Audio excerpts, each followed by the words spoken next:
আল্লাহ বলেন, হে মুমিন, জাহান্নাম থেকে নিজেকে বাঁচাও, এরপরের দায়িত্ব আহালকে বাঁচাও। আমি একা জাহান্নাম থেকে বাঁচলেই দায়িত্ব শেষ হবে না, আমার উপরে দায়িত্ব আমার আহাল। আমি বাবা, আমার আহাল সন্তান। আমি স্বামী, আমার আহাল স্ত্রী। আমি শিক্ষক, আমার আহাল ছাত্র।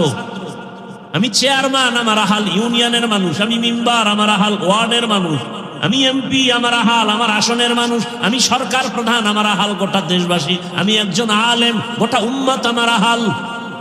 আমি মসজিদের ইমাম ও খতিব, মুসল্লি আমার আহাল। আমি বক্তা, শ্রোতা আমার আহাল। ও বক্তা, জাহান্নাম থেকে তুমি আগে বাঁচো, তারপরে তোমার আহাল শ্রোতাকে বাঁচাও।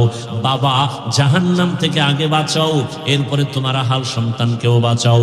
স্বামী, জাহান্নাম থেকে নিজেকে আগে বাঁচাও, এরপরে তোমার আহাল স্ত্রীকেও বাঁচাও। ইমাম সাহেব, জাহান্নাম থেকে নিজেকে আগে বাঁচাবেন, এরপরে মুসল্লিদেরকে বাঁচাবেন। শুধু নিজে বাঁচবেন, মুসল্লি বাঁচাবেন না, হবে না।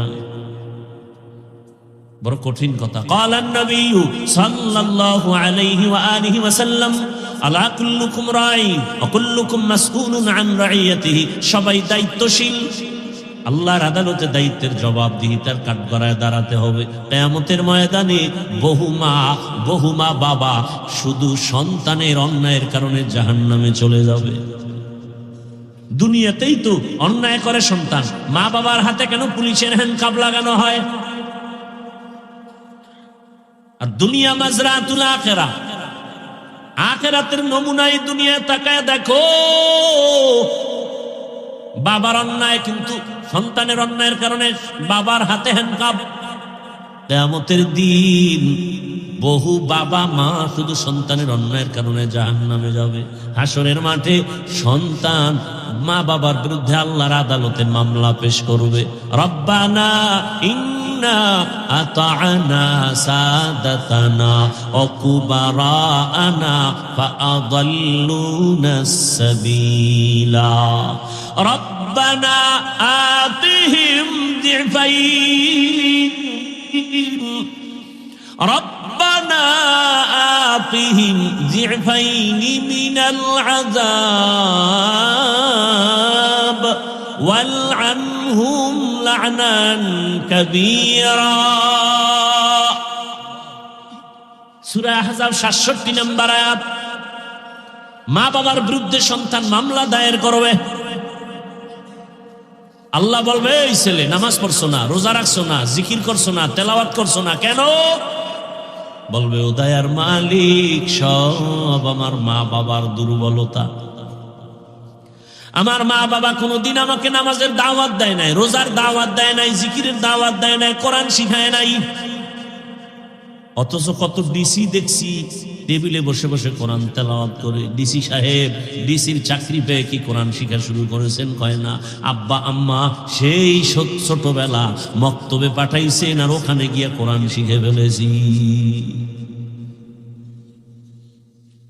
অতএব জাহান্নাম থেকে নিজে বাঁচতে হবে না, আহালকে বাঁচাতে হবে। আল্লাহ বলেন, হে মুমিন, দুটো আদেশ দিলাম। এক, আমাকে ভয় করো। কাকে ভয় করো? একমাত্র আল্লাহকে ভয় করো। দুনিয়ার সব তোমাকে ভয় করবে। এই ভয়ের নাম তাকওয়া, এ ভয়ের নাম খাশিয়া, এ ভয়ের নাম খাউফ। ওয়া আম্মা মান খাফা মাকামা রাব্বিহি ওয়া নাহান নাফসা আনিল হাওয়া ফাইন্নাল জান্নাতা হিয়াল মাওয়া। হর কে দারাত खौफ हक़दार दिल मदाम जन्नतुल मअवा देहद ओ राम काम जुज़बा हक़ छी जे मखाज इंसो जा फजले उआ मस्ते दर जुमला जहा। ঘুমাসতেছে? হ্যাঁ, ওজে আসলে তো ঘুমাস। আসলে কি আপনারা রাতে ঘুমান? আমার অভিজ্ঞতার আলোকে বলি, আমার দেশের জাতি রাতে ঘুমায় না, নিরিবিল সময়ে মোবাইলের হক আদায় করে। টাইম পায় না তো, সারাদিন ব্যস্ত। এই টাইমটাও তো একটু কাজে লাগানো লাগে। আল্লাহর কাছে কি বলবে? একটা কিছু বলতে হবে তো। হাসরের ময়দানে যদি আল্লাহ জিগায়, কি করছো? আল্লাহ মাইয়ার হক, পোলার হক, স্ত্রীর হক আদায় করতে পারিনি, মা বাবার হক আদায় করতে পারিনি, অন্তত একটা হক আদায় করে আসছি। মোবাইলের হক আদায় করে আসছি সারা রাত। কখন রাত 4টা বেজেছে খবর রাখতে পারি নাই, কখন আজান হয়েছে জানতে পারি নাই। মোবাইলের হকের আদায়ের ধাক্কায় এতটা ব্যস্ত যে কানের মধ্যে মোবাইলের তার ঢুকাইয়া সারা রাত ব্যস্ত। বাহিরে কি তুফান হয়েছে জানি নাই। সারাটা রাত জেনা করেছি, চোখের জেনা, হাতের জেনা, জবানের জেনা, অন্তরের জেনা। এরে আমার কলিজার যুবক,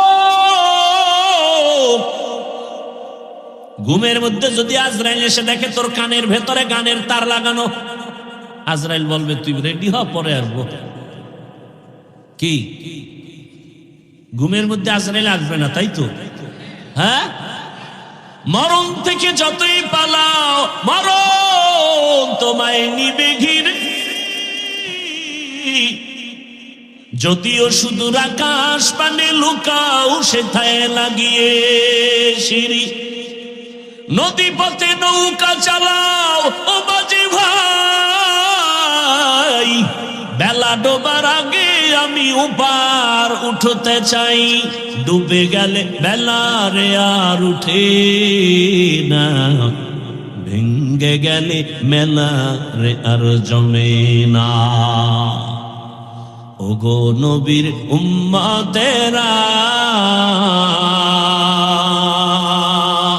হয়ে আজি দিশাহারা, কোরআন হাদিসের চলো যখন যাহা চায় মনে। নবী বিনে কে তারাবে সিরাত মিজানে, নবী বিনে কে তারাবে সিরাত মিজানে। উম্মতের কান্ডারি নবী কাঁদছেন উম্মতের লাগি, এখনো কাঁদেন নবীজি শুয়ে মদিনার পানে। নবী বিনে কে তারাবে ও সিরাত মিজানে, নবী বিনে কে তারাবে ও সিরাত মিজানে। খারাপ লাগতেছে? জীবনে তো কত রাত ঘুম নষ্ট করলা শুধু গুনাহ করে, গুনাহ, গল্প, আড্ডা। কথা ঠিক নেই? আজ রাতের একটু সময় যদি ব্যয় করো নেক আমলের মাধ্যমে, হাসরের ময়দানে ভিডিও দেখবা জগৎ সারের মাঠে তুমি রাত্র 1টায় বসে আছো। আমার মালিক রহিম নামের সাইনবোর্ড লাগায়া খুঁজবে, আমার বান্দাকে জাহান্নামে দিব না, কারণ জাহান্নামের আগুন সহ্য করতে পারবে না। কিন্তু একটা সূত্র বের করে দাও, কোন সূত্র দিয়ে আমার বান্দাকে জান্নাতের ভেতরে নিতে পারি। রহমতের নবীর হাদিসে পাকে একটা ঘটনা আছে, বলবো। রহমতের নবী বলেন, ভাই ইকো বন্ধ করো। রহমতের নবী বলেন, রিভাবটা একটু বাড়াও। একজন আল্লাহর বান্দার আমলনামা ওজন দেয়া হবে। ওজন দেওয়া হওয়ার পর দেখবে আমলনামার ভেতরে নেক আছে, অনেক নেক, অনেক নেক, কিন্তু এক নেকের টান।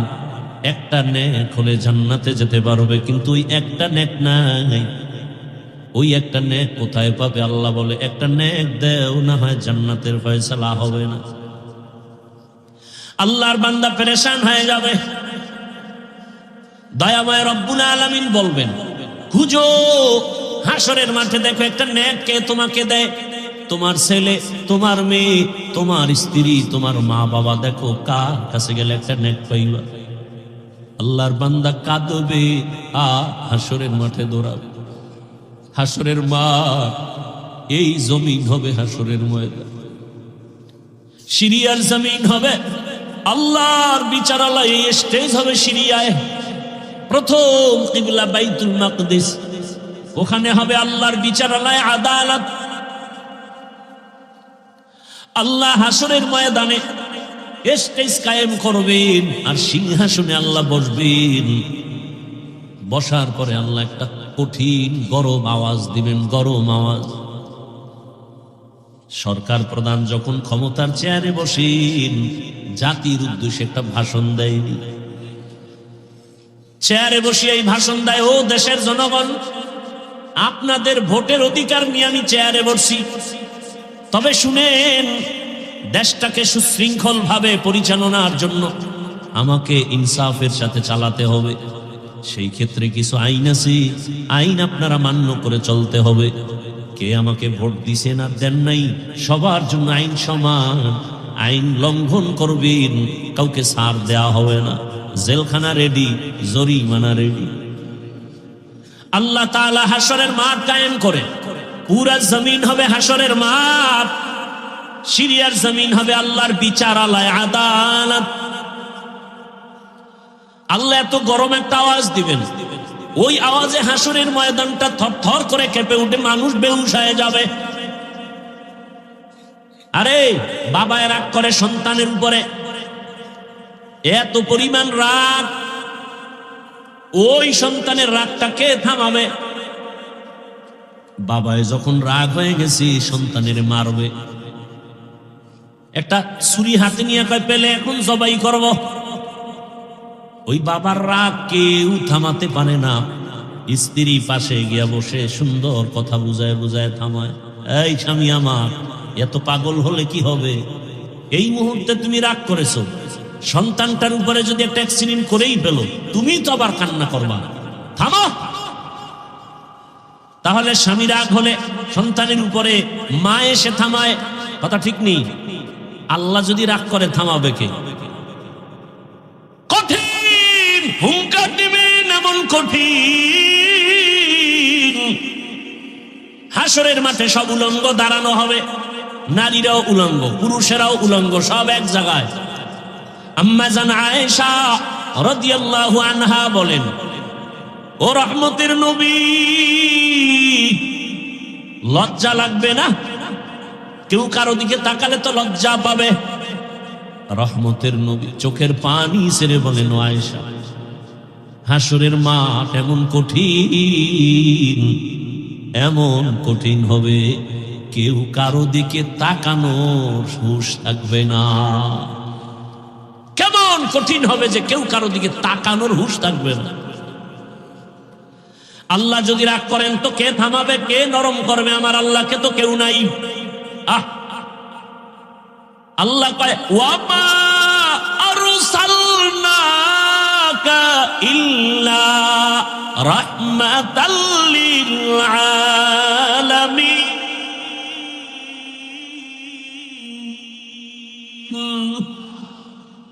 আমি তো একজন রহমতের মানুষ বানায় রাখছি, যে শুধু দুনিয়ার রহমত না, এমন এক ব্যক্তি যে আখিরাতের মাঠেও রহমত। আল্লাহ বলবেন, হাসরের মাঠ এখন প্রস্তুত, মানুষগুলো সব মাটির নিচে। সবার আগে জিবরাইল আমিনকে বলবে, যাও আমার সিংহাসনের পার্শ্বে রহমতের নবীকে নিয়ে আসো, আমার ডান পার্শ্বে আমি বসাবো। জমিন সমান, মক্কা কই, মদিনা কই, গম্বুজ কই, মিনারা কই, কিচ্ছু নাই, সমান পুরা দুনিয়া। ফেরেশতাকে আল্লাহ, নবী কই? এই বরাবর হাঁটো, হাঁটতে থাকো, হাঁটতে থাকো, হাঁটতে থাকো। যেখানে আবার রহমতের নবী রওজা মোবারকে হাজির, ওই জায়গায় গিয়া দেখবা একটা নূরের আলো মাটির উপরে দেখা যায়। আমার সালাম দিবা, রসুল দাঁড়ায় যাবেন, আমার কাছে নিয়ে আসবা। এবার আনবেন রহমতের নবীকে, আমার রবের পার্শ্বে সিংহাসনে বসাবেন। আল্লাহ যখন গরম আওয়াজ দিবেন, লিমানিল মুলকুল ইয়াউম লিল্লাহিল। এই আপনাও কি হেদায়েত হয়ে গেছে নাকি? হ্যাঁ, কারো জ্যৈষ্ঠ মাস, কারো সর্বনাশ না? মরাডারে মারো কেন, কয় লড়ে কেন? আমার দফা ঠান্ডার, হে আরামে ঘুমাইতে যায় না, বিড়ি টানতে যায়, তো কওয়াও যায় না। আল্লাহ হেদায়েত দান করুন। হেদায়েত হয়ে গেছে। ভেতরে দীর্ঘ টাইম বসার শক্তি না থাকলে ওই ভাইগো মতো বাইরে দাঁড়ায় শুনবেন, ফাঁকে ফাঁকে বিড়িও টাইনে আবার আসবে। সমস্যা কোথায়? ভিতরে ঢুকে ডিস্টার্ব করেন কেন?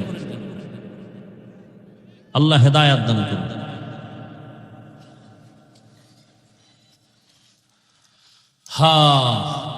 রহমতের নবী আল্লাহর পার্শ্বে থাকবেন, সিংহাসনের পার্শ্বে।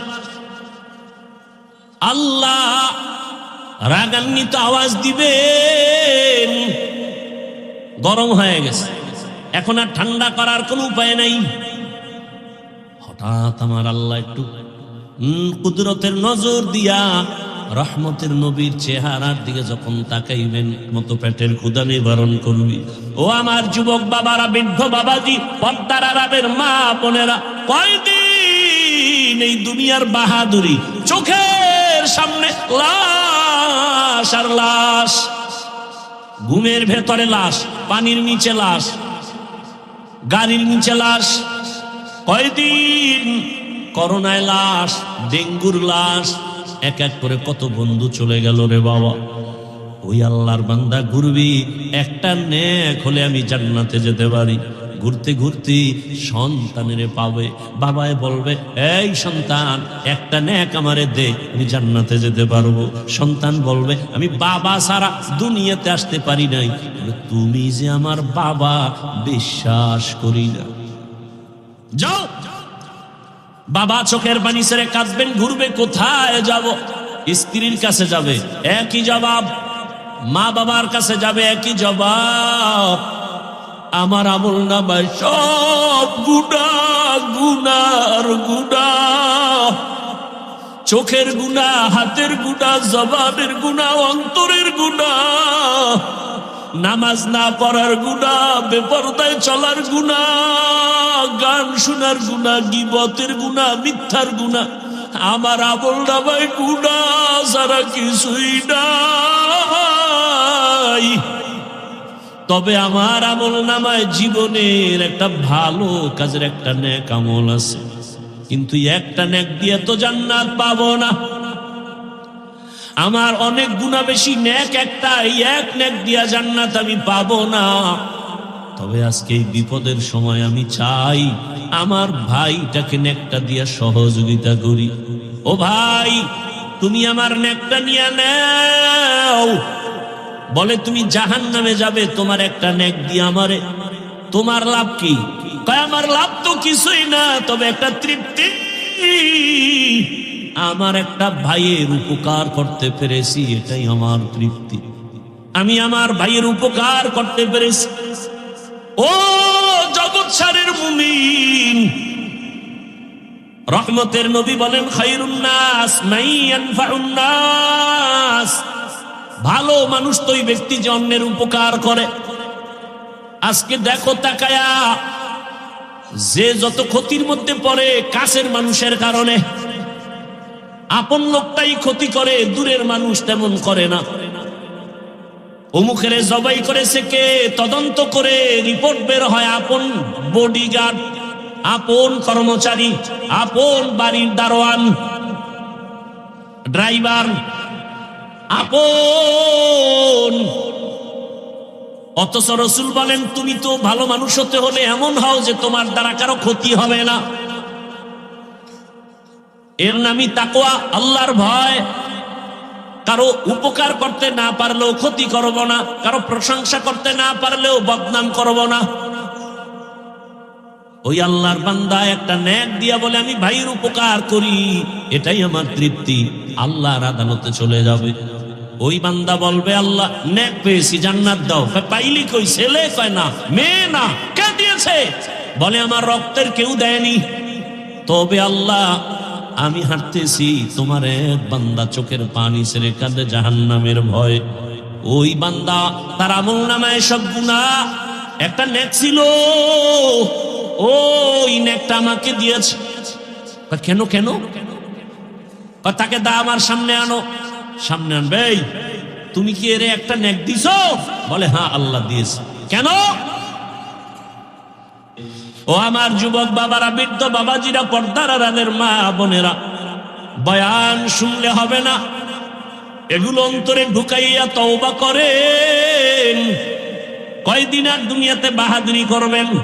ও যুবক বাবারা, আমি যে এতক্ষণ বয়ান করলাম একবারও কিন্তু বলি নাই আমার মতো বড় হুজুর হও, স্কুল ছেড়ে মাদ্রাসায় যাও বলি নাই, তাবলীগে না গেলে জাহান্নামে যাবে, পীরের কাছে না গেলে জাহান্নামে যাবে বলি নাই।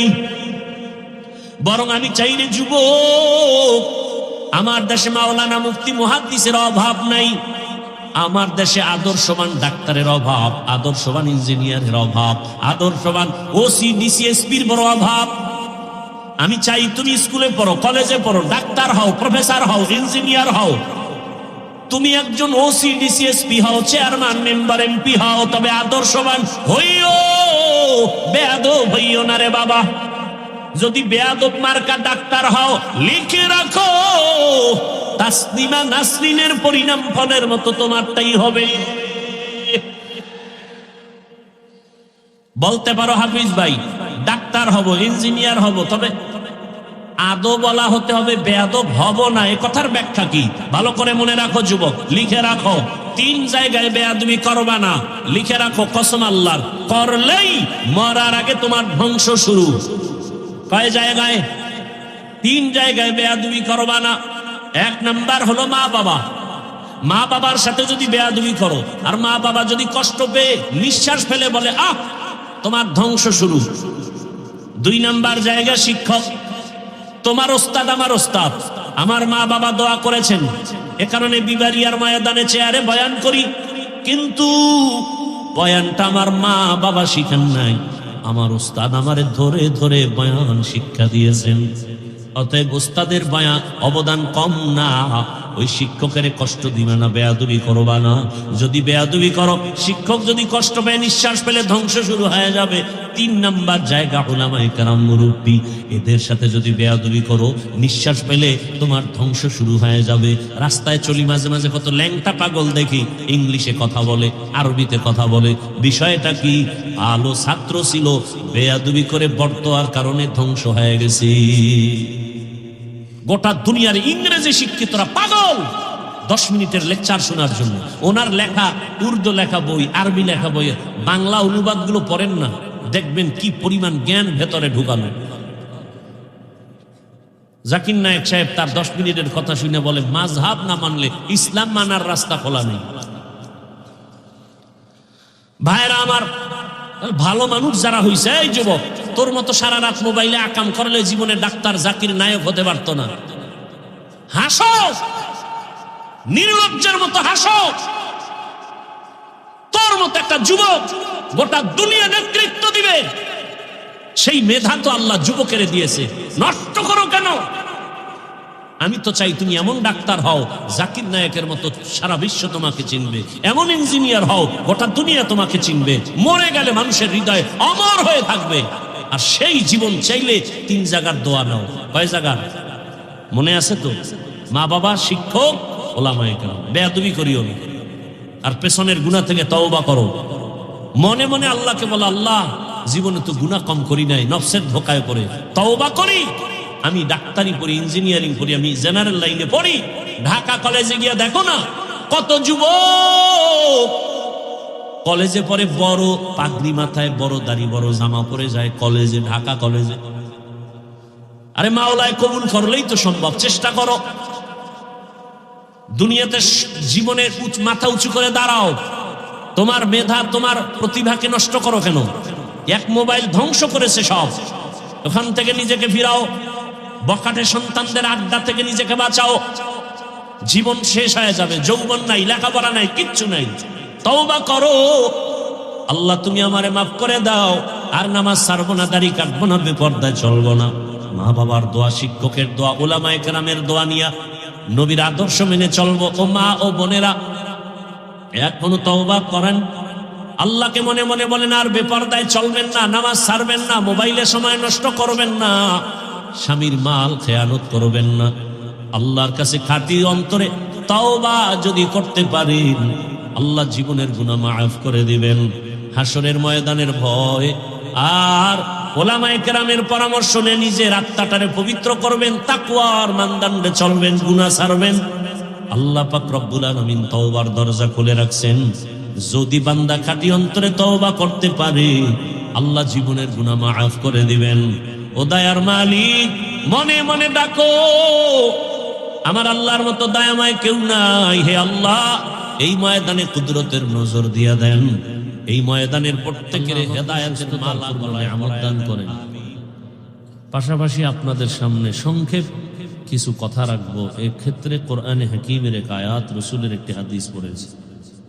ইখলাস ও রুহানিয়াতের সমন্বয়, সহি নিয়তে, সহি তরিকায়, সহি কিছু কথা আমাকে বলার মতো, আপনাদেরকে শুনবার মতো দয়াময় রব্বুল আলামিন তৌফিক দান করুন। ইয়া আইয়ুহাল্লাযীনা আমানুত্তাকুল্লাহা ওয়া কুনু মা'আস সাদিকিন। ও জগতের মুমিন, নারী পুরুষ, ধনী গরিব, শিক্ষিত অশিক্ষিত, যারা মুমিন, তোমরা আল্লাহকে ভয় করো, তাকওয়া অর্জন করো, তথা আল্লাহর প্রিয় বান্দা যারা জমিনে আছেন এদের বন্ধু হয়ে থাকো।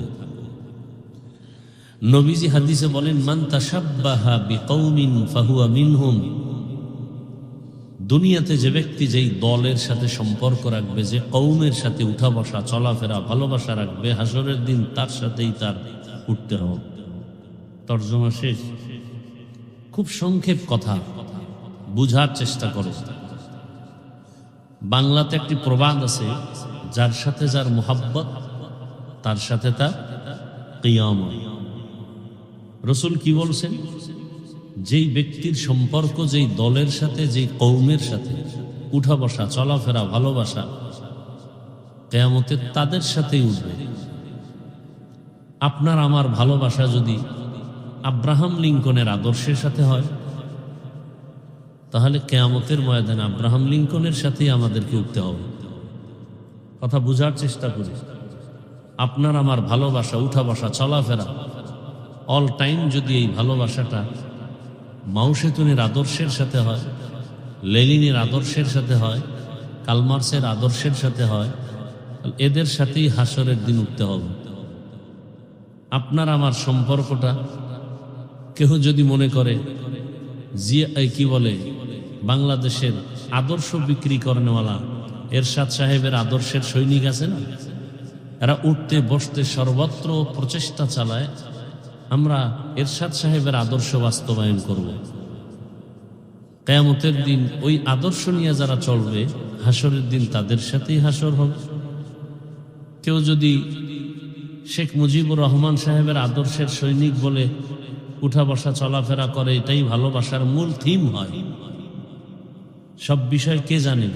আল্লাহ তো ভালো জানে, তার সাথেই হাসর হবে।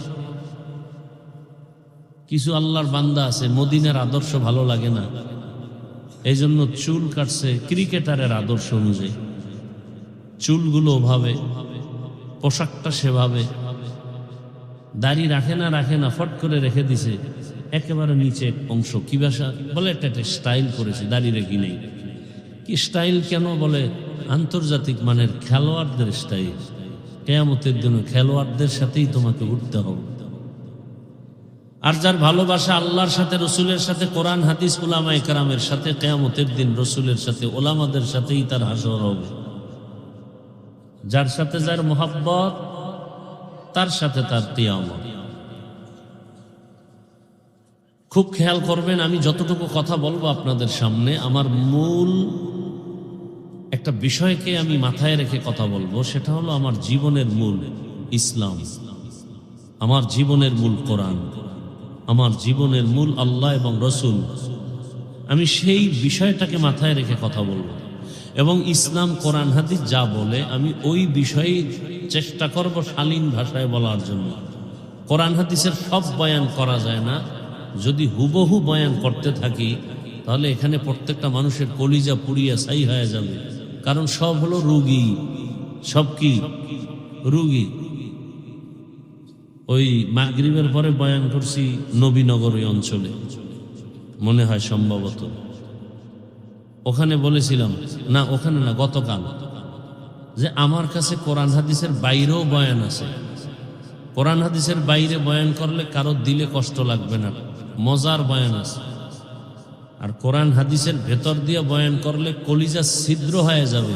সব বয়ান বেনামাজির বিরুদ্ধে, সব বয়ান সুদখোরের বিরুদ্ধে, সব বয়ান বেপরদাওয়ালার বিরুদ্ধে, কোরআন হাদিসের সব বয়ান দুর্নীতিবাজের বিরুদ্ধে, কোরআন হাদিসের সব বয়ান জালেম, ধর্ষক, খুনি এদের বিরুদ্ধে, চোরের বিরুদ্ধে, ডাকাতের বিরুদ্ধে। এখন আমি কোরআন হাদিসের ভেতর থেকে যদি আমি আয়াত পড়ি আর বয়ান করি, তাহলে আমার তো ওই বয়ানটা করতে হবে। আমরা তো চিকিৎসক, হসপিটালে চিকিৎসা হয়, অপারেশন হয় দেহের, কোরআনের বাগানে হসপিটালে অপারেশন হয় রুহের। তাহলে ডাক্তারের কাছে রুগী গেলে রোগ আছে পাঁচটা রোগের ঔষধ ডাক্তার প্রাথমিকভাবে দিবে না। কোন রোগটা বড় ওইটা আগে ঠান্ডা করি, এরপরে বাকি রোগের চিকিৎসা। ঠিক এমনি আমাদের রুহের মধ্যে রোগ অভাব নেই, এর মধ্যে বড় রোগ কোনগুলো যেই রোগের কারণে পার্শ্ব প্রতিক্রিয়ায় আরো রোগ জন্ম নিবে, অন্য ভালো জিনিস নষ্ট করে ফেলবে। কথা বুঝাইতে পারতেছি? হ্যাঁ, বুঝবেন।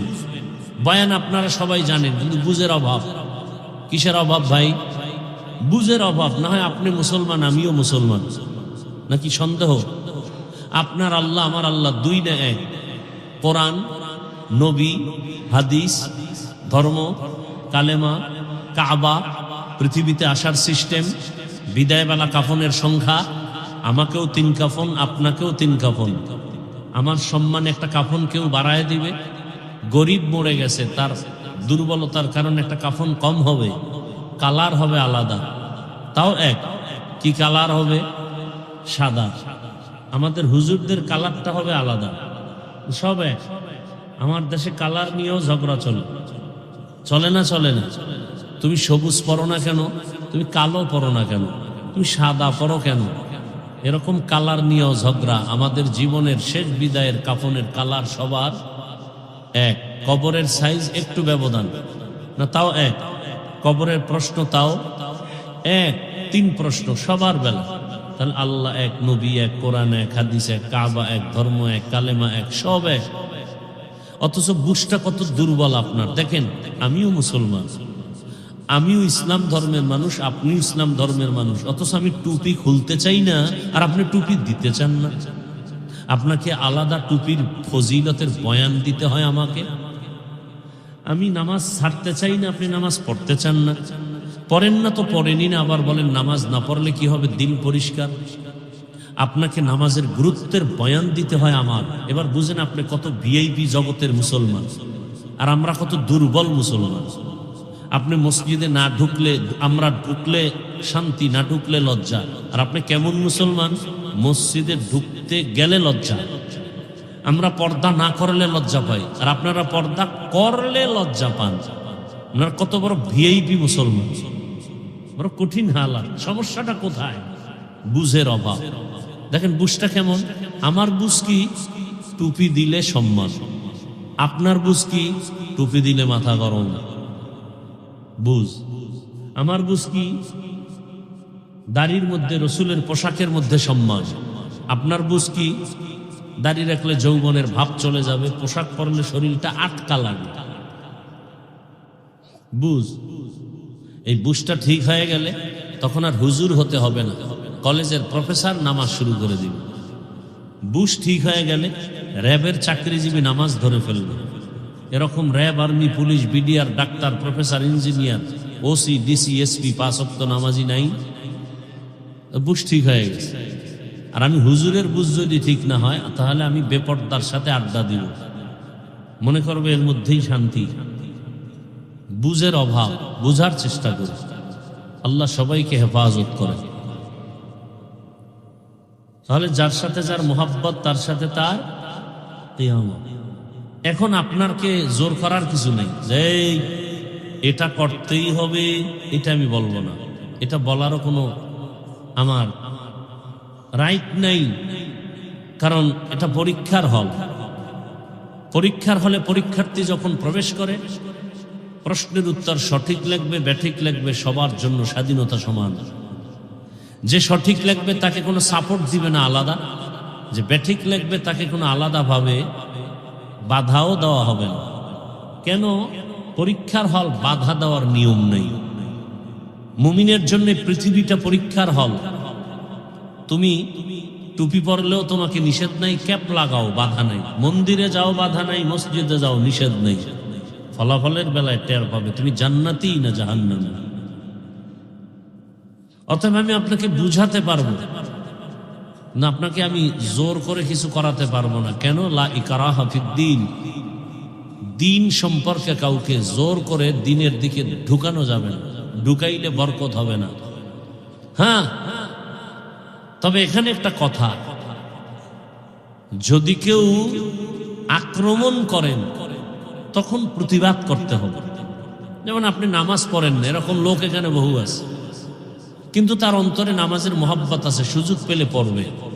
তার সাথে আমাদের কোনো দ্বন্দ্ব নাই, তাকে বুঝাবো কতক্ষণ? মৃত্যু পর্যন্ত। যদি সে আক্রমণ করে বলে নামাজ পছন্দ করি না, তখন আর বুঝানি নাই, তখন সুযোগ পেলে জুতার বাড়ি। ব্যবধানটা বুঝেন নাই, কঠিন ব্যবধান। যে নামাজ পড়ে না সে মুমিন, আর যে বলে আমি নামাজ পছন্দ করি না সে তাজা বেঈমান। যে দাড়ি রাখে না সে মুমিন, মনে আশা আছে রাখবে, কিন্তু যে বলবে আমি পছন্দ করি না সে বেঈমান। তার সাথে কোনো আপোষ করার অনুমতি ইসলামে নাই। যে পর্দা করে না তার সাথে ঝগড়া করার অনুমতি নাই, সে মুমিন। কিন্তু যে বলবে আমি পছন্দ করি না সে বেঈমান, তার সাথে আর কোনো আপোষ করার সুযোগ নেই। ব্যবধানটা বুঝাতে পারছি? খুব কঠিন ব্যবধান। আল্লাহ বুঝার তৌফিক দান করেন। এখন আপনার স্বাধীন, পরীক্ষার হল তো আপনার স্বাধীন। মসজিদে ঢুকলেই লাভ, মন্দিরে ঢুকলেই ক্ষতি। নামাজ পড়লেই লাভ, নামাজ না পড়লে ক্ষতি। আল্লাহর হুকুম মানলে এই লাভ, না মানলে এই ক্ষতি। রসুলের সুন্নত মানলে এই লাভ, না মানলে এই ক্ষতি। বুঝাই দিলাম। এখন আপনি কি করবেন? আপনার ইচ্ছা। এখানে জোর করা যাবে না, যেহেতু পরীক্ষার হল, বাধাও দেওয়া যাবে না। বুঝানোর দায়িত্ব বুঝাচ্ছি, পায়ে ধরে ধরে বুঝাইতেছি। আজকে আপনাদের পেছনে যেই পরিমাণ গাধার মতো কষ্ট করি, আমি একা না, সব আলেম চামড়া খুলে জুতা বানায় দিল, আলেমের ঋণ শোধ হবে না। আপনার তো এটা পছন্দ লাগে না। বুঝার চেষ্টা করেন, বাংলার জমিন থেকে শিক্ষা নেন। তাবলিগওয়ালাদের 24টা ঘন্টা জিকির আর ফিকির, এই উম্মত উম্মত উম্মত। পীর সাহেবদের এই পেরেশানি 24 ঘন্টা, উম্মত কিভাবে জাহান্নাম থেকে বাঁচাবো, কিভাবে মানুষগুলোকে পায়ে ধরে ধরে নামাজি বানাবো। কথা ঠিক না? আমাদের বক্তাদের মেহনত 24 ঘন্টা। আমার ছেলে, আমার মেয়ে, আমার ঘর, আমার স্ত্রী, পরিবারের সময় খবর নেওয়ার, হক আদায় করার সময় পাই না, আপনাদের পেছনে ঘুরতে ঘুরতে। এভাবে সব আলেম, মসজিদের ইমাম ও খতিব 24টা ঘন্টা আপনাদের পেছনে মেহনত করে কিভাবে একটা উম্মতকে নামাজি বানানো যায়। মাদ্রাসার শিক্ষকরা, আলেমরা আপনাদের সন্তানদের নিয়ে ফিকির, কিভাবে একটা সন্তানকে দ্বীনের উপরে মজবুত করে গড়ে উঠানো যায়। এর ঋণ কি আদায় করবেন? মাঝে মাঝে আদায় করেন গালি দিয়া, ফেসবুকে বিরোধিতা করে ঋণ আদায় করতেছেন যে আলেম দেশের বোঝা। আরে ভাই, বরযাত্রীর মূল ব্যক্তি না থাকলে ওই কাফেলার কোনো মূল্য নাই। বেড়াইতে গেলে ভাত পাবে না, জুতার বাড়ি পাবে।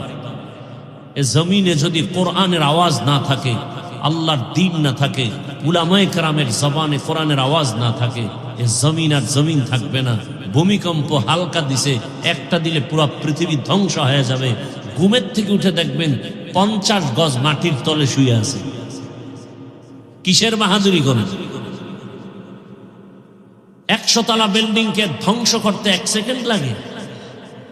ভূমিকম্প আসছে, বিল্ডিং থেকে দৌড়াইয়া বাইরে যায়। বাসার কি শখ! ছেলে থুয়ে গেছে, কই ছেলে খবর নাই। বউ একদিকে দৌড়ায়, স্বামী আর একদিকে দৌড়ায়। ছেলের খবর নাই, মেয়ের খবর নাই, ওরনার খবর নাই। আরে তুমি বিল্ডিং থেকে বাহিরে যাও, জমিন যদি ধসে যায় কি হয় না? জমিন যদি দেবে যায় মাটির তলে, নিচে যায়, তা তুমি বিল্ডিং থেকে বাহির হয়ে বাঁচবা কি করে?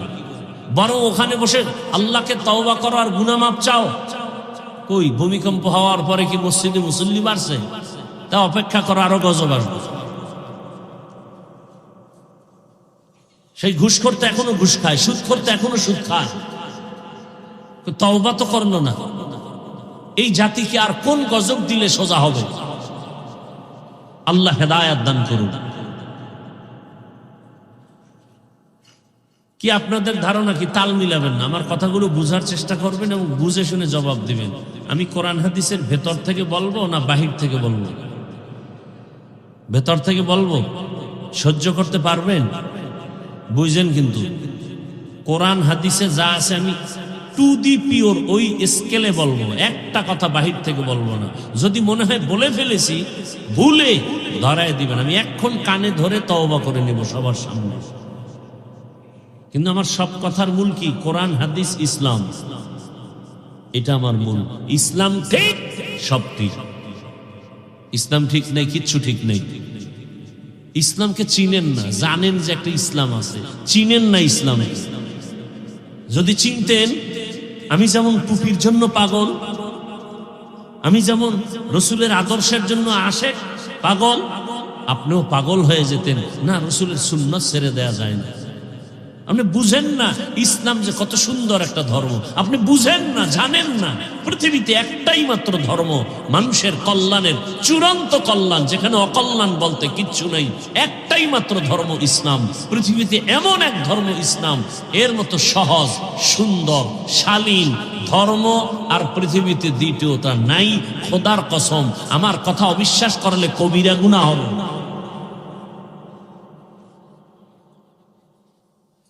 দেখেন, নগদ একটু দেখাই দিই। ইসলাম কি নগদ দেখাই?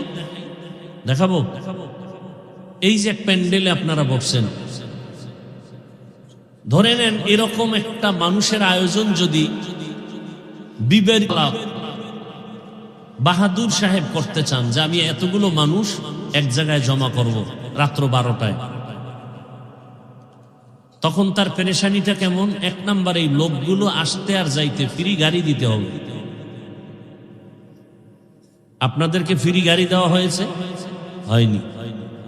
নাম্বার 2, এই মানুষগুলো আসার পরে বসার জন্য ভিআইপি চেয়ার দিতে হবে। চেয়ার, তাও কিন্তু এই বেহেশতি মানুষ আসবে না, অধিকাংশ গাঞ্জা করে সে হাজির।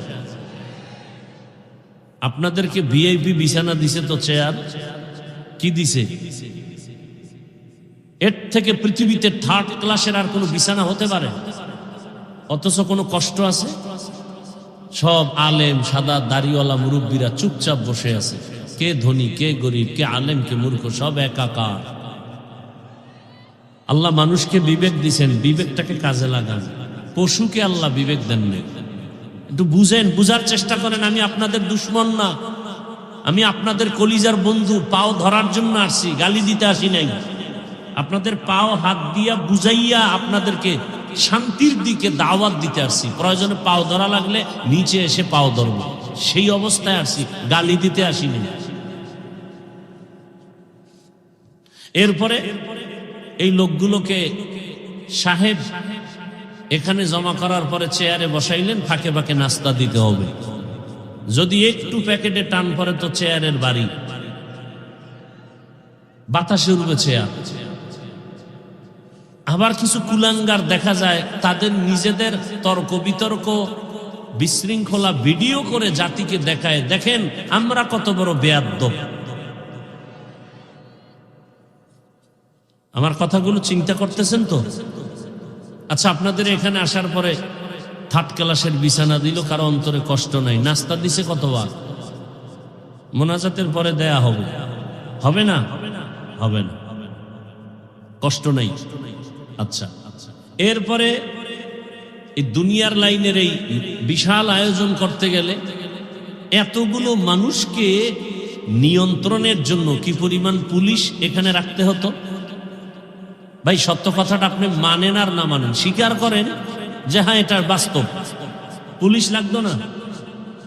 ক্রেডিট বা পাওয়ার থাকলে র্যাব নিয়ে আসতো, আর্মি নিয়ে আসতো। এতেও যদি ভয় লাগতো, সর্বশেষ নিরাপত্তা কুত্তা।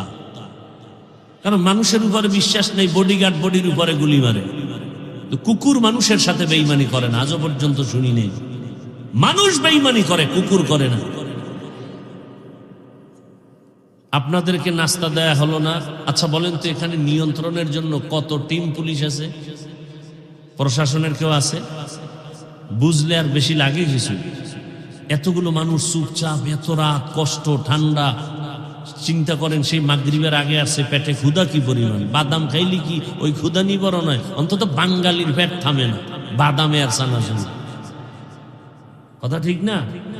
এরপরও কিন্তু খানার পেরেশানি ভিতরে নাই। এতগুলো মানুষ চুপ করে বসে আছে, কোনো আওয়াজ নাই। এই মুহূর্তে টেলিফোন আসলেও কেটে দিবে, কথা ঠিক? পুলিশের ভয় নাই, র্যাবের ভয় নাই, আর্মির ভয় নাই, চুপ করে সব বয়ান শুনতেছে। এটা কিভাবে সম্ভব?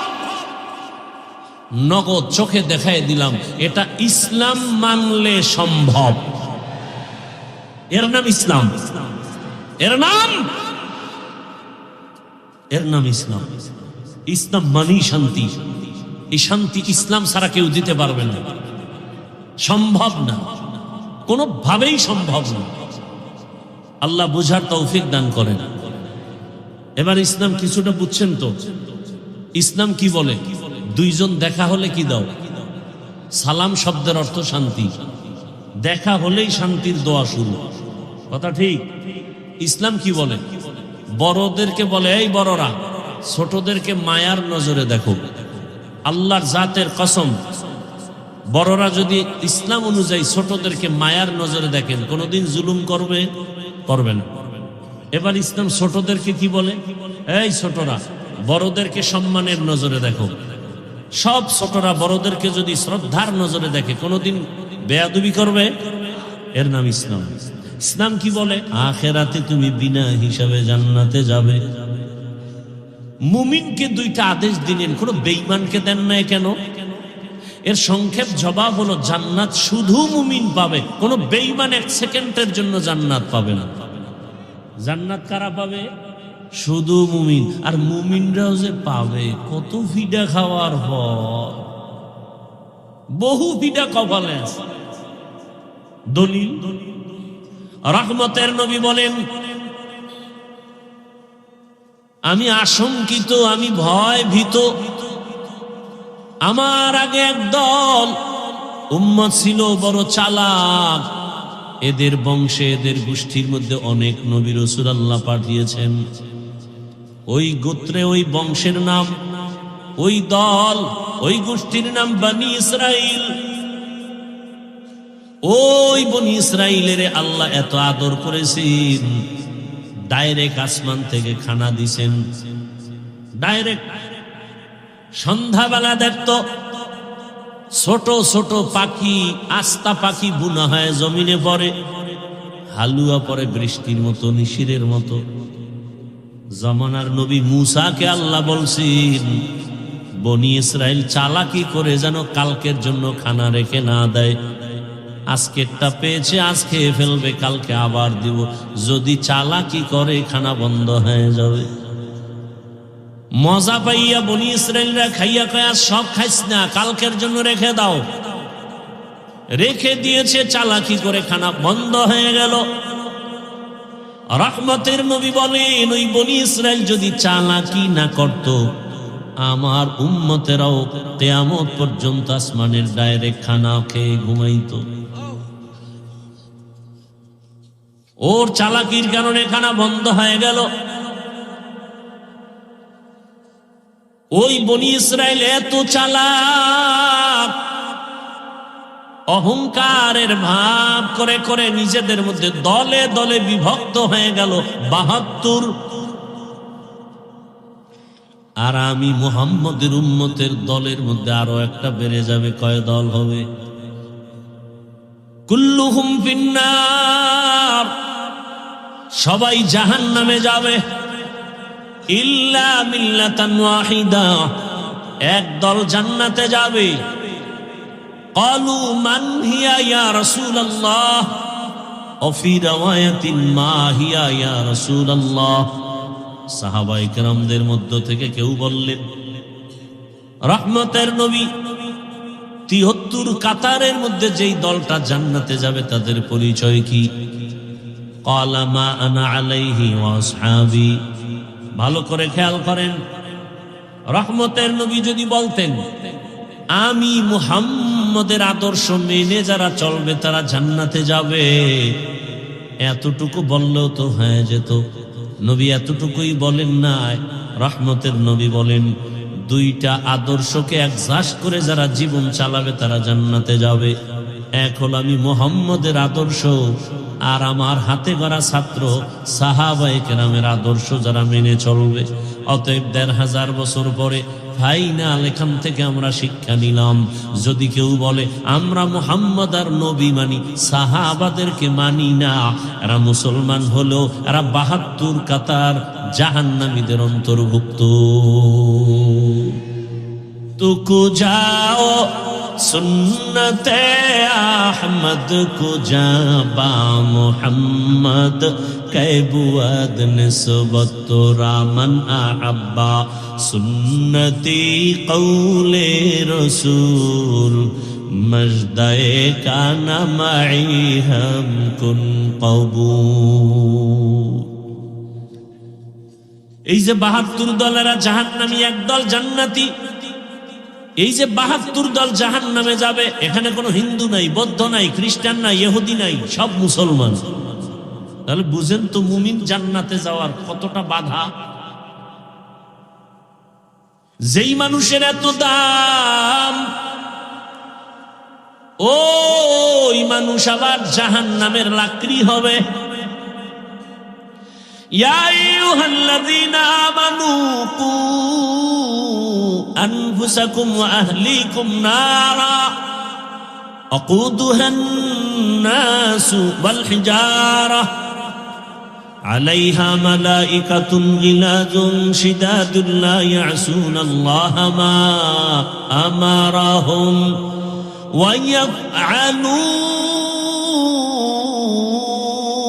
ويفعلون ما يؤمرون।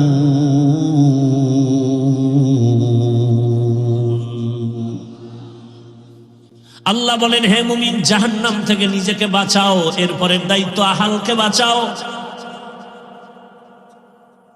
আমি একা জাহান্নাম থেকে বাঁচলেই দায়িত্ব শেষ হবে না, আমার উপরে দায়িত্ব আমার আহাল। আমি বাবা, আমার আহাল সন্তান, আমি স্বামী, আমার আহাল স্ত্রী, আমি শিক্ষক, আমার আহাল ছাত্র, আমি চেয়ারম্যান, আমার আহাল ইউনিয়নের মানুষ, আমি মেম্বার, আমার আহাল ওয়ার্ডের মানুষ, আমি এমপি, আমার আহাল আমার আসনের মানুষ, আমি সরকার প্রধান, আমার আহাল গোটা দেশবাসী, আমি একজন আলেম, গোটা উম্মত আমার আহাল, আমি মসজিদের ইমাম ও খতিব, মুসল্লি আমার আহাল, আমি বক্তা, শ্রোতা আমার আহাল। ও বক্তা, জাহান্নাম থেকে তুমি আগে বাঁচো, তারপরে তোমার আহাল শ্রোতাকে বাঁচাও। বাবা, জাহান্নাম থেকে আগে বাঁচাও, এরপরে তোমার আহাল সন্তানকেও বাঁচাও। স্বামী, জাহান্নাম থেকে নিজেকে আগে বাঁচাও, এরপরে তোমার আহাল স্ত্রীকেও বাঁচাও। ইমাম সাহেব, জাহান্নাম থেকে নিজেকে আগে বাঁচাবেন, এরপরে মুসল্লিদেরকে বাঁচাবেন। শুধু নিজে বাঁচবেন, মুসল্লি বাঁচাবেন না, হবে না। বড় কঠিন কথা। ক্বালান নবী সাল্লাল্লাহু আলাইহি ওয়া আলিহি ওয়াসাল্লাম আলা কুল্লুকুম রাঈন ওয়া কুল্লুকুম মাসউলুন আন রাইয়াতিহি। সবাই দায়িত্বশীল, আল্লাহর আদালতে দায়িত্বের জবাবদিহিতার কাঠগড়ায় দাঁড়াতে হবে। কিয়ামতের ময়দানে বহু মা বাবা শুধু সন্তানের অন্যায়ের কারণে জাহান্নামে চলে যাবে। দুনিয়াতেই তো অন্যায় করে সন্তান, মা বাবার হাতে কেন পুলিশের হ্যান্ডকাপ লাগানো হয়? আর দুনিয়া মাজরাতুল আখিরা, আখিরাতের নমুনায় দুনিয়া তাকায় দেখো। বাবার অন্যায়, কিন্তু সন্তানের অন্যায়ের কারণে বাবার হাতে হ্যান্ডকাপ। কিয়ামতের দিন বহু বাবা মা শুধু সন্তানের অন্যায়ের কারণে জাহান্নামে যাবে। হাসরের মাঠে সন্তান মা বাবার বিরুদ্ধে আল্লাহর আদালতে মামলা পেশ করবে। রব্বানা ইন্না আতা'না সাদাতানা ওয়া কুবারানা ফাআদাল্লুনাস সাবিলা রব্বানা আতিহিম দিফাইন রব্বানা নুযাকিহিম যিফাইনি মিনাল আযাব ওয়ালআনহুম লা'নান কাবীরা। সূরা আহজাব ৬৭ নম্বর আয়াত। মা বাবার বিরুদ্ধে সন্তান মামলা দায়ের করবে, আল্লাহ বলবে এই ছেলে নামাজ পড়ছো না, রোজা রাখছো না, জিকির করছো না, তেলাওয়াত করছো না, কেন? বলবে ও দয়ার মালিক, সব আমার মা বাবার দুর্বলতা। আমার মা বাবা কোনোদিন আমাকে নামাজের দাওয়াত দেয় নাই, রোজার দাওয়াত দেয় নাই, জিকিরের দাওয়াত দেয় নাই, কোরআন শিখায় নাই। অথচ কত ডিসি দেখছি টেবিলে বসে বসে কোরআন তেলাওয়াত করে। ডিসি সাহেব ডিসির চাকরি পেয়ে কি কোরআন শিখা শুরু করেছেন? কয় না। আব্বা আম্মা সেই ছোটবেলা মক্তবে পাঠাইছেন আর ওখানে গিয়া কোরআন শিখে ফেলেছি। অতএব জাহান্নাম থেকে নিজে বাঁচতে হবে না, আহালকে বাঁচাতে হবে। আল্লাহ বলেন, হে মুমিন, দুটো আদেশ দিলাম। এক, আমাকে ভয় করো। কাকে ভয় করো? একমাত্র আল্লাহকে ভয় করো। দুনিয়ার সব তোমাকে ভয় করবে। এই ভয়ের নাম তাকওয়া, এ ভয়ের নাম খাশিয়া, এ ভয়ের নাম খাউফ। ওয়া আম্মা মান খাফা মাকামা রাব্বিহি ওয়া নাহান নাফসা আনিল হাওয়া ফাইন্নাল জান্নাতা হিয়াল মাওয়া। হর কে দারাত खौफ हक़दार दिल मदाम जन्नतुल मअवा देहत ओ राम काम जुज़बा हक़ छी जे मखाज इंसो जा फजले उआ मस्ते दर जुमला जहा। ঘুমাসতেছে? হ্যাঁ, ওজে আসলে তো ঘুমাস। আসলে কি আপনারা রাতে ঘুমান? আমার অভিজ্ঞতার আলোকে বলি, আমার দেশের জাতি রাতে ঘুমায় না, নিরিবিল সময়ে মোবাইলের হক আদায় করে। টাইম পায় না তো, সারাদিন ব্যস্ত। এই টাইমটাও তো একটু কাজে লাগানো লাগে। আল্লাহর কাছে কি বলবে? একটা কিছু বলতে হবে তো। হাসরের ময়দানে যদি আল্লাহ জিগায় কি করছো? আল্লাহ মাইয়ার হক, পোলার হক, স্ত্রীর হক আদায় করতে পারিনি, মা বাবার হক আদায় করতে পারিনি, অন্তত একটা হক আদায় করে আসছি। মোবাইলের হক আদায় করে আসছি সারা রাত। কখন রাত 4টা বেজেছে খবর রাখতে পারি নাই, কখন আজান হয়েছে জানতে পারি নাই। মোবাইলের হকের আদায়ের ধাক্কায় এতটা ব্যস্ত যে কানের মধ্যে মোবাইলের তার ঢুকাইয়া সারা রাত ব্যস্ত। বাহিরে কি তুফান হয়েছে জানি নাই। সারাটা রাত জেনা করেছি, চোখের জেনা, হাতের জেনা, জবানের জেনা, অন্তরের জেনা। এরে আমার কলিজার যুবক, ঘুমের মধ্যে যদি আজরাইল এসে দেখে তোর কানের ভেতরে গানের তার লাগানো, আজরাইল বলবে তুই রেডি হ, পরে আসবো। কি ঘুমের মধ্যে আজরাইল আসবে না, তাই তো? হ্যাঁ, মরণ থেকে যতই পালাও মরণ তোমায় নিবে ঘিরে। যদিও সুদূর আকাশ পানে লুকাও সেথায় লাগিয়ে সিঁড়ি। নদী পথে নৌকা চালাও ও বাজে ভাই, বেলা ডোবার আগে আমি উপার উঠতে চাই।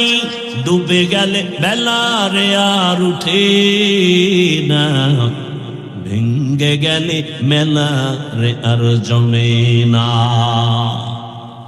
ওগো নবীর উম্মতেরা, হয়ে আজি দিশাহারা, কোরআন হাদিসের চলো যখন যাহা চায় মনে। নবী বিনে কে তরাবে পুলসিরাত মিজানে, নবী বিনে কে তরাবে পুলসিরাত মিজানে। উম্মতের কান্ডারি নবী কাঁদছেন উম্মতের লাগি, এখনো কাঁদেন নবীজি শুয়ে মদিনার পানে। নবী বিনে কে তারাবে পুলসিরাত মিজানে, নবী বিনে কে তারাবে ও সিরাত মিজানে। খারাপ লাগতেছে? জীবনে তো কত রাত ঘুম নষ্ট করলা শুধু গুনাহ করে, গুনাহ, গল্প, আড্ডা, কথা ঠিক নেই? আজ রাতের একটু সময় যদি ব্যয় করো নেক আমলের মাধ্যমে, হাসরের ময়দানে ভিডিও দেখবা জগৎ সারের মাঠে তুমি রাত্র 1টায় বসে আছো, আমার মালিক রহিম নামের সাইনবোর্ড লাগায়া খুঁজবে, আমার বান্দাকে জাহান্নামে দিব না, কারণ জাহান্নামের আগুন সহ্য করতে পারবে না। কিন্তু একটা সূত্র বের করে দাও, কোন সূত্র দিয়ে আমার বান্দাকে জান্নাতের ভেতরে নিতে পারি। রহমতের নবীর হাদিসে পাকে একটা ঘটনা আছে, বলবো।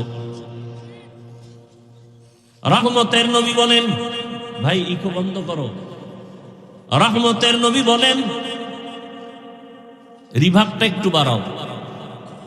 একজন আল্লাহর বান্দার আমলনামা ওজন দেয়া হবে, ওজন দেওয়া হওয়ার পর দেখবে আমলনামার ভেতরে নেক আছে, অনেক নেক, অনেক নেক, কিন্তু এক নেকের টান, একটা নেক হলে জান্নাতে যেতে পারবে, কিন্তু ওই একটা নেক নাই। ওই একটা নেক কোথায় পাবে? আল্লাহ বলে, একটা নেক দেও না হয় জান্নাতের ফয়সালা হবে না। আল্লাহর বান্দা পেরেশান হয়ে যাবে।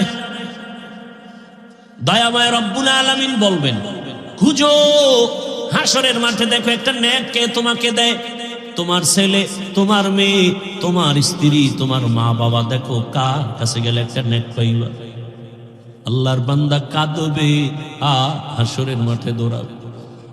হাসরের মাঠ এই জমিন হবে হাসরের ময়দান, সিরিয়ার জমিন হবে, আল্লাহর বিচারালয় এই স্টেজ হবে সিরিয়ায়। প্রথম কিবলা বাইতুল মাকদিস, ওখানে হবে আল্লাহর বিচারালয়, আদালত। আল্লাহ হাসরের ময়দানে স্টেজ কায়েম করবেন আর সিংহাসনে আল্লাহ বসবেন। বসার পরে আল্লাহ একটা কঠিন গরম আওয়াজ দিবেন, গরম আওয়াজ। সরকার প্রধান যখন ক্ষমতার চেয়ারে বসেন, জাতির উদ্দেশ্যে একটা ভাষণ দেয়নি, চেয়ারে বসিয়ে এই ভাষণ দেয়, ও দেশের জনগণ, আপনাদের ভোটের অধিকার নিয়ে আমি চেয়ারে বসছি, তবে শুনেন, দেশটাকে সুশৃঙ্খল ভাবে পরিচালনার জন্য আমাকে ইনসাফের সাথে চালাতে হবে। সেই ক্ষেত্রে কিছু আইন আছে, আইন আপনারা মান্য করে চলতে হবে। কে আমাকে ভোট দিছেন আর দেন নাই, সবার জন্য আইন সমান। আইন লঙ্ঘন করবেন, কাউকে ছাড় দেওয়া হবে না, জেলখানা রেডি, জরিমানা রেডি। আল্লাহ তাআলা হাসরের মাঠ কায়েম করে, পুরা জমিন হবে হাসরের মাঠ, সিরিয়ার জমিন হবে আল্লাহর বিচারালয়, আদালত। আল্লাহ এত গরম একটা আওয়াজ দিবেন, ওই আওয়াজে হাসরের ময়দানটা থরথর করে কেঁপে উঠে, মানুষ বেহুশ হয়ে যাবে। আরে বাবায় রাগ করে সন্তানের উপরে, এত পরিমাণ রাগ, ওই সন্তানের রাগটা কে থামাবে? বাবায় যখন রাগ হয়ে গেছে, সন্তানের মারবে, একটা ছুরি হাতে নিয়ে কয়, পেলে এখন জবাই করব।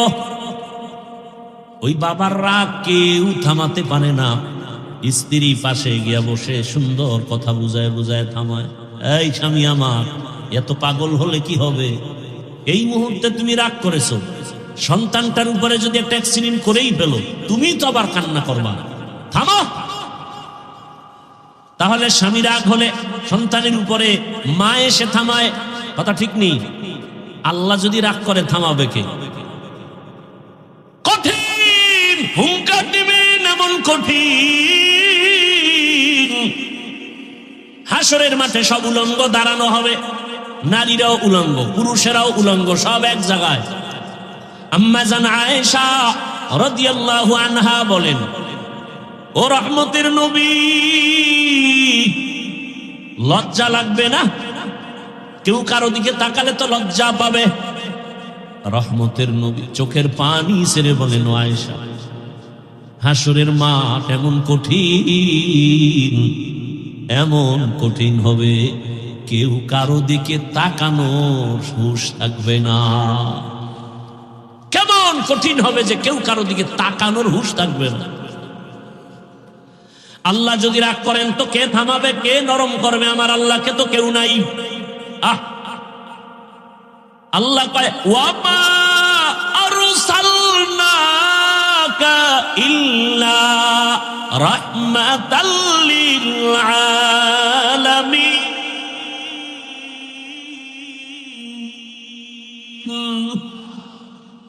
আমি তো একজন রহমতের মানুষ বানায় রাখছি, যে শুধু দুনিয়ার রহমত না, এমন এক ব্যক্তি যে আখিরাতের মাঠেও রহমত। আল্লাহ বলবেন হাসরের মাঠ এখন প্রস্তুত, মানুষগুলো সব মাটির নিচে। সবার আগে জিবরাইল আমিনকে বলবে যাও আমার সিংহাসনের পার্শ্বে রহমতের নবীকে নিয়ে আসো, আমার ডান পার্শ্বে আমি বসাবো। জমিন সমান, মক্কা কই, মদিনা কই, গম্বুজ কই, মিনারা কই, কিচ্ছু নাই, সমান পুরা দুনিয়া। ফেরেশতাকে আল্লাহ নবী কই, এই বরাবর হাঁটো। হাঁটতে থাকো, হাঁটতে থাকো, হাঁটতে থাকো। যেখানে আবার রহমতের নবী রওজা মোবারকে হাজির, ওই জায়গায় গিয়া দেখবা একটা নূরের আলো মাটির উপরে দেখা যায়। আমার সালাম দিবা, রসুল দাঁড়ায় যাবেন, আমার কাছে নিয়ে আসবা। এবার আনবেন রহমতের নবীকে, আমার রবের পার্শ্বে সিংহাসনে বসাবেন। আল্লাহ যখন গরম আওয়াজ দিবেন লিমানিল মুলকুল ইয়াউম লিল্লাহিল, এই আপনাও কি হেদায়েত হয়ে গেছে নাকি?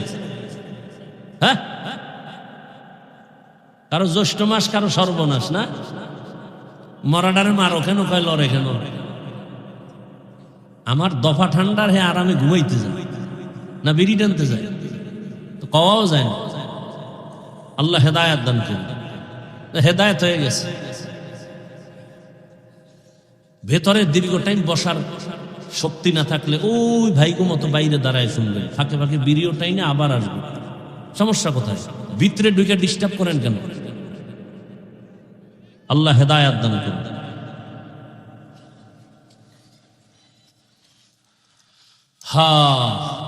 রহমতের নবী আল্লাহর পার্শ্বে থাকবেন, সিংহাসনের পার্শ্বে। আল্লাহ রাগান্বিত আওয়াজ দিবেন, গরম হয়ে গেছে, এখন আর ঠান্ডা করার কোন উপায় নাই। হঠাৎ আমার আল্লাহ একটু কুদরতের নজর দিয়া রহমতের নবীর চেহারার দিকে যখন তাকাইবেন, মতো পেটের ক্ষুধা নিবারণ করবি। ও আমার যুবক বাবারা, বৃদ্ধ বাবাজি, পর্দার আড়ালের মা বোনেরা, কয়দিন এই দুনিয়ার বাহাদুরি, চোখের সামনে লাশ আর লাশ, ঘুমের ভেতরে লাশ, পানির নিচে লাশ, গাড়ির নিচে লাশ, কয়দিন করোনায় লাশ, ডেঙ্গুর লাশ, এক এক করে কত বন্ধু চলে গেল রে বাবা।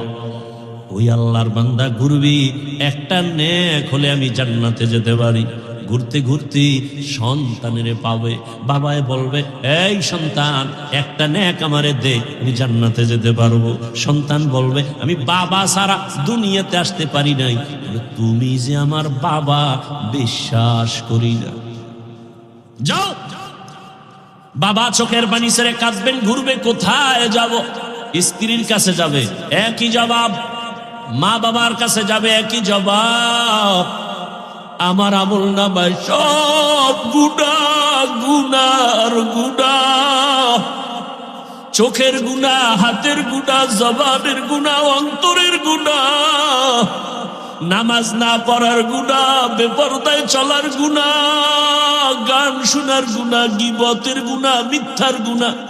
আমার আমল নামায় গুনাহ ছাড়া কিছুই নাই।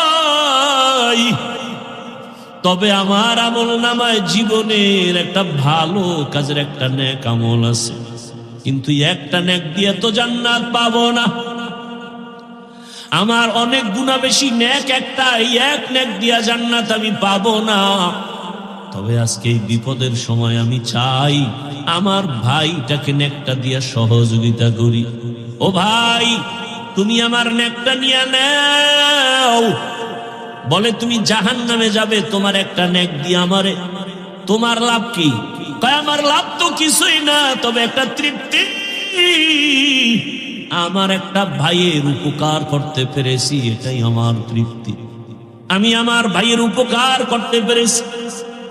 ও জগৎ সারের মুমিন, রহমতের নবী বলেন খায়রুন নাস মান ইয়ানফাউন নাস, ভালো মানুষ তো ওই ব্যক্তি যে অন্যের উপকার করে।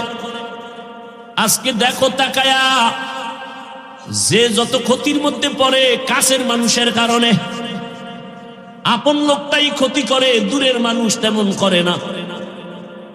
অমুকের জবাই করেছে কে, তদন্ত করে রিপোর্ট বের হয় আপন বডিগার্ড, আপন কর্মচারী, আপন বাড়ির দারোয়ান, ড্রাইভার, আপন।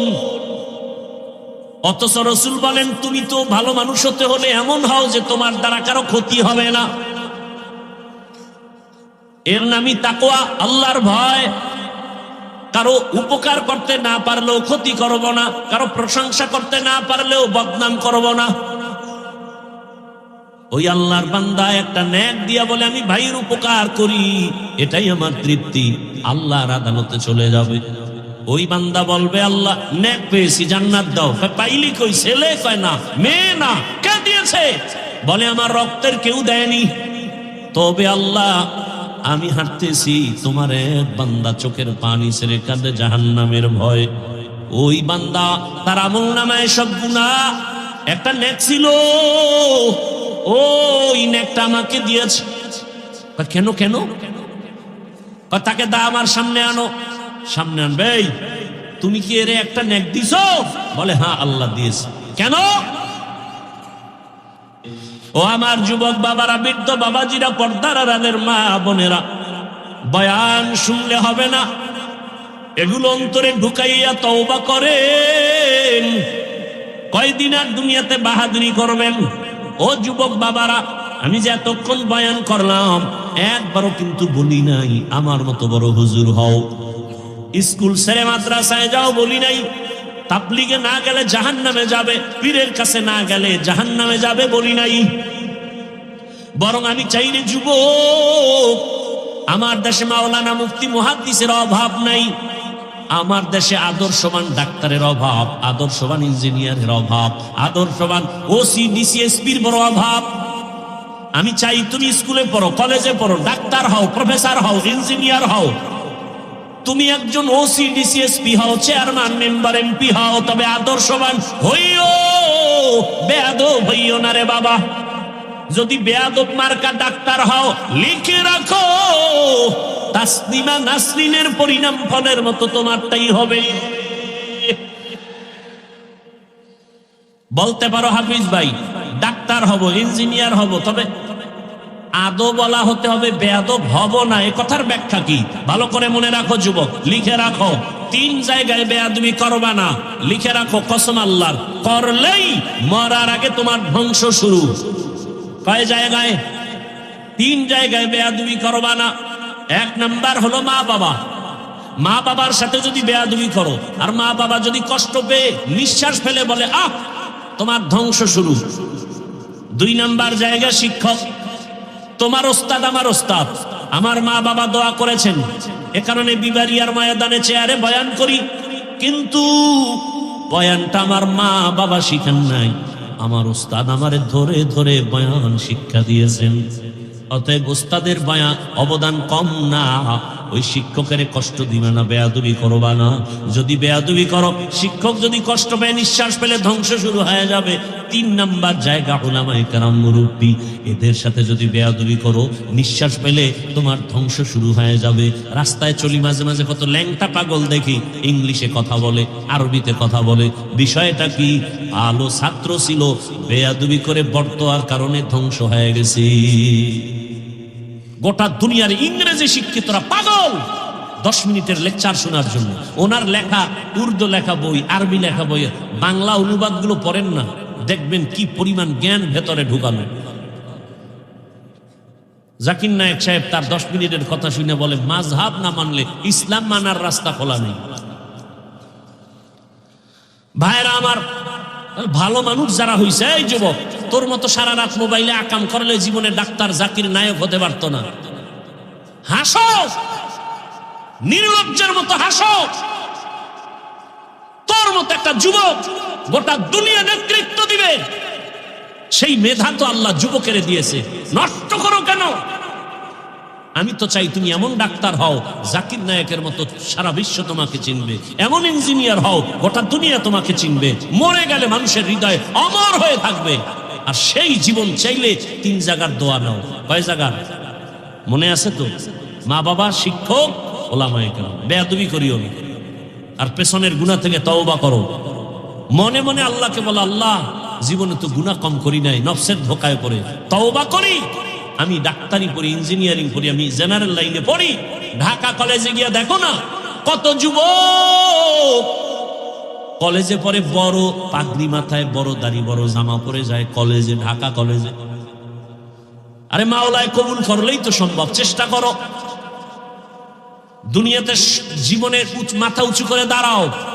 তোমার মেধা, তোমার প্রতিভাকে নষ্ট করো কেন? এক মোবাইল ধ্বংস করেছে সব, ওখান থেকে নিজেকে ফিরাও। বখাটে সন্তানদের আড্ডা থেকে নিজেকে বাঁচাও।